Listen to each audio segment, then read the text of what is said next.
Coucou tout le monde, j'espère que vous allez bien. On se retrouve aujourd'hui pour parler lecture. Je tenais absolument, ça fait longtemps qu'on n'a pas fait la bibliothèque de Lily. Et là, je tenais absolument à vous faire une vidéo sur le dernier roman d'Ophélie Courtin, Tu n'iras pas fleurir la mienne. C'est son deuxième roman, donc le premier, Les coquelicots du désert. Je vous en avais parlé dans ma vidéo sur la nuit noire de l'âme. Je vous la mettrai en barre de description si vous me regardez sur YouTube, ou alors elle sera ici si vous me regardez sur Facebook ou Instagram. Voilà. Je commence à grandir au niveau informatique et réseaux sociaux. Je suis un petit peu fière de moi. Donc, quelques mots sur cette auteure-autrice. Je ne sais pas trop comment on dit, tiens d'ailleurs. Donc, je vais dire auteur. Quelques mots sur cette auteure. C'est une femme dont j'apprécie énormément les romans. Les deux que j'ai lus sont vraiment deux coups de cœur. J'aime vraiment beaucoup sa plume. Pourquoi? Eh bien, parce que autant Les coquelicots du désert est quand même quelque chose de très personnel. C'est un roman très personnalisé par rapport à son propre burn-out. Tu n'iras pas fleurir la mienne parle de violence conjugale et on sent qu'Ophélie est allée chercher. Elle est allée chercher des témoignages. Elle est allée s'imprégner de tout ça, aussi difficile soit-il. Moi qui suis thérapeute, qui a énormément aidé les personnes souffrant de violences conjugales et encore aujourd'hui, j'ai tout retrouvé dans ce livre. J'ai retrouvé le verbe dur. J'ai retrouvé le comportement d'une violence inouïe. J'ai retrouvé également toute cette violence intérieure que subit la victime. J'ai retrouvé tout ça dans son livre. Et j'avais vraiment l'impression, en tournant chacune de ces pages, d'être percutée par chaque histoire de vie qui sont passées dans mon cabinet. Et en fait, j'ai vraiment retrouvé tout ça.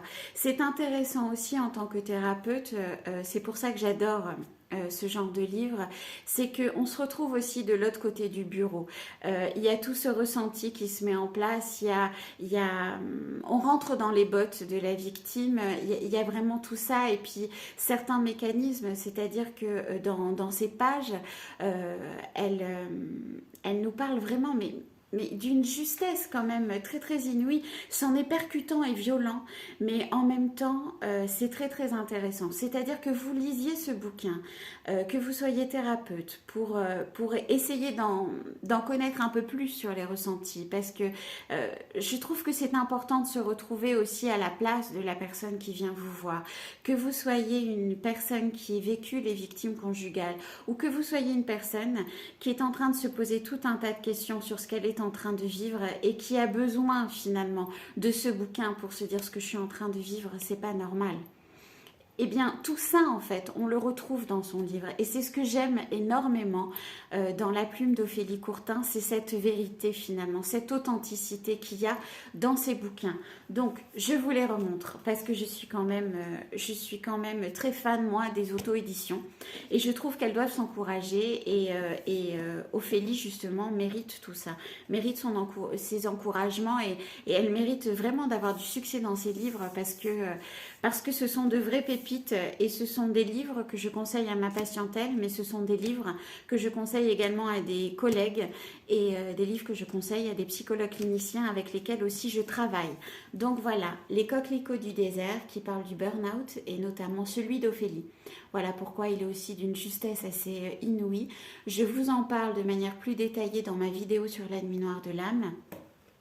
Et puis, Tu n'iras pas fleurir la mienne, qui est le deuxième roman, qui parle de violence conjugale, d'une justesse encore une fois inouïe. Il est très percutant, il est à la fois violent et intéressant. Mais vraiment, je vous conseille que vous soyez thérapeute, que vous soyez ancienne victime, que vous soyez dans cette prise de conscience, étudiant en psycho, pourquoi pas. Voilà, allez-y, que vous fassiez partie d'une association.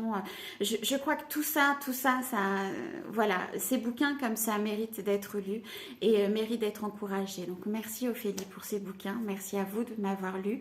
Vous retrouvez son Insta, et bien je vais vous le mettre ici ou en barre de description, toujours selon le réseau social sur lequel vous me regardez. Je vous fais de gros bisous, prenez soin de vous et puis à très vite. Gros bisous.